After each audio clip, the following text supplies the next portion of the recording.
aking basari. Iton Hi! white. Girl, na na si Mami yun? Nalaman na na siya? Hindi na talaga. Ikaw man ang Uy, ay, ano naman yun, Tay? Huli ako kan kasi, Mami, ha? Tinanggap niya pa. Okay, kung Mami na, wala ka wala.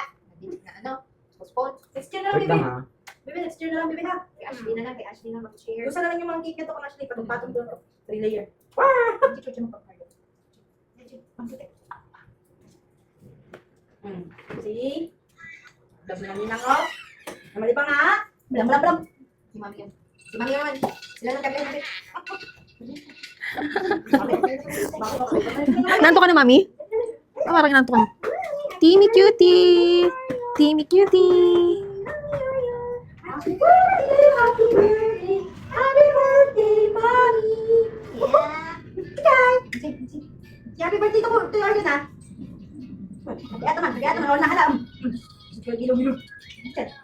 Hirapan na si Ate Oy. Galing na lagi na. Chuchay, bakit ka kasi Chuchay?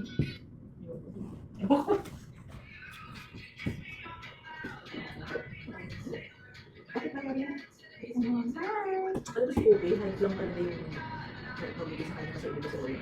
Ano yung pang Mas wala. Hindi, kasi pang yung sa Itsura niya. Sa itsura. Oo.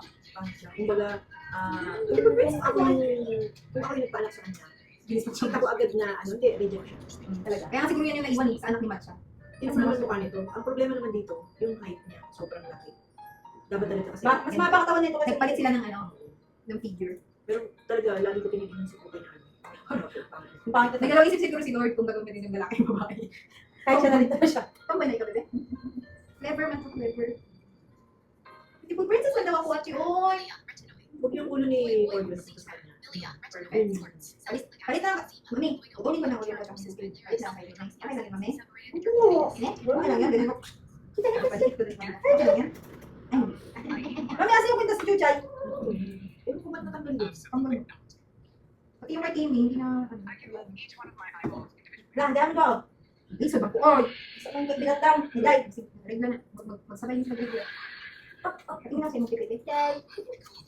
Hindi naman Chuchay. Chay! Bisa ka! Wala ka. Bisa ka, Chay. Chay! Chay! Chay! Tingnan na. Sige,